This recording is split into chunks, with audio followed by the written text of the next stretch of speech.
குமார் வேலை முடிந்து வீட்டுக்கு நடந்து சென்றார். அவரது மனதில் ஒரு கவலை. 2 குழந்தைகளின் பள்ளிக் கட்டணத்தின் கடைசி தேதி. எப்படி பணம் ஏற்பாடு செய்வது என்று கவலையுடன் நடந்தார்.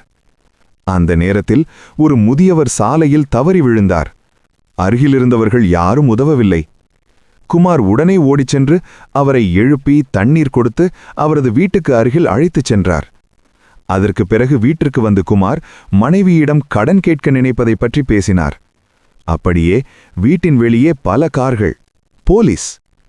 ஒரு பெரிய அமைச்சர் கந்தன் காரிலிருந்து இறங்கி, என் தந்தையை காப்பாற்றியது நீங்கள்தானா என்றார். 20 லட்சம் ரூபாய் காசோலை கொடுக்க முயன்றார். ஆனால் குமார் மறுத்தார். அப்போது அமைச்சர் கூறினார், காலத்தினார் செய்த நன்றி சிறிதெனினும் ஞாலத்தின் மான பெரிது. உங்கள் உதவி சிறியது போல இருந்தாலும் எனக்கு அது உலகத்திற்கும் பெரியது. இறுதியில் கந்தன் அவரது குழந்தைகளின் கல்வி முழுவதையும் பொறுப்பேற்றார். நல்ல செயல் ஒருபோதும் வீணாகாது.